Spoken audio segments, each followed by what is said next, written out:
Philip Clark here at Wizard World LA. I'm still at the Silent Devil table, and I'm interviewing Sean McManus, who is the writer and creator of The Last Sin of Mark Grimm, which is published through Silent Devil. How you doing, Sean? Good. How are you doing?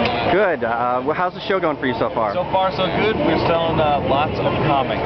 Lots of comics. Yes. Now, the show is insane. The show is insane. Now, you have a good reputation for actually moving a lot of comics at shows.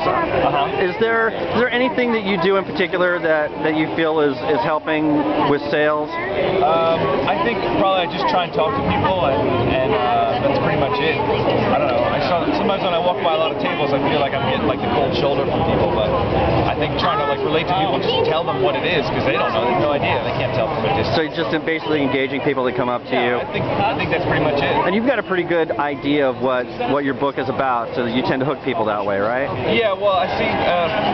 The first show I did, like I had no idea how to sell a comic to somebody, and then I took a little piece of Christian's brain out when he wasn't looking, put it in my brain, and now I know how to sell comics. Basically, I boiled the pitch down to like 3 or 4 sentences. So in 3 or 4 sentences, they know what it is. They have the hook right there.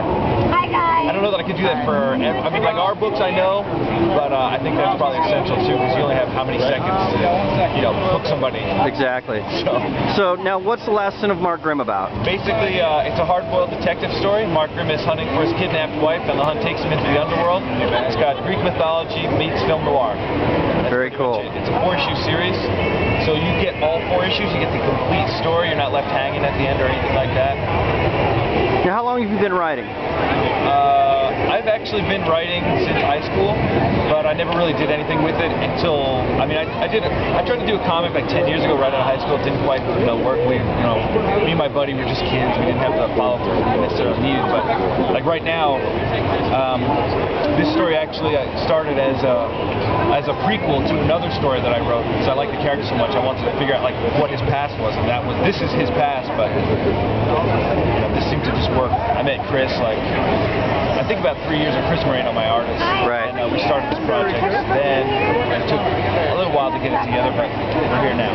Very nice. So what inspires you to do comics? What keeps you in the industry? I don't know that I'm in the industry, so I don't know that there's anything keeping me here. It's just sort of my own nails holding onto this little table I have.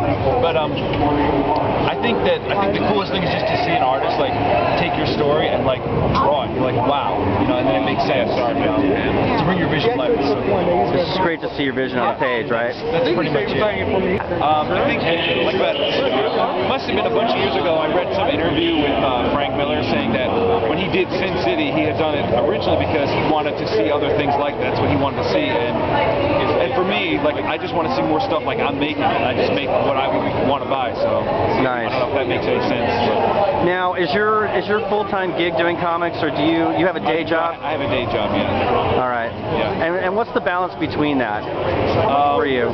I get about 4 hours of sleep a day because I work during the day, and then I come home and work on my comic stuff one way or the other, whether it's writing scripts or just online trying to meet people, or whether it's working on. Actually, right now we started a movie where I don't know if you can see it behind me. Yeah, I was about to say, you're starting to do online trailers for comic books, right?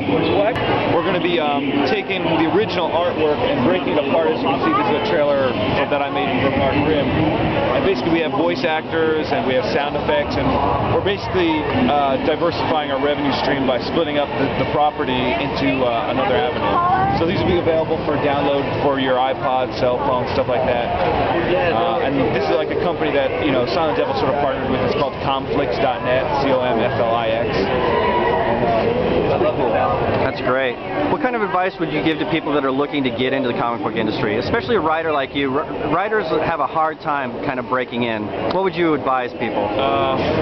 Get lucky. I don't know. I don't even know that I'm qualified to give advice on that, because this is my first book, so I'm still figuring a lot of this out myself. Nice. Well, if more people want to get in touch with you or find out about The Last Sin of Mark Grimm, where can they go? They can just go to the Silent Devil website, silentdevil.com. There's links to all our creators that are there, including me. And there's also links to the website, thelastsin.com, which is where you can find out more about the comic. And I'm pretty sure the email links still work on the website. I'm on ComicSpace, I'm Sean McManus, MySpace. I think I don't remember what the tag is on the MySpace, but there's links all around. I'm on the internet. That's great, Sean. Well, thanks a lot, man. Thank you. Take it easy.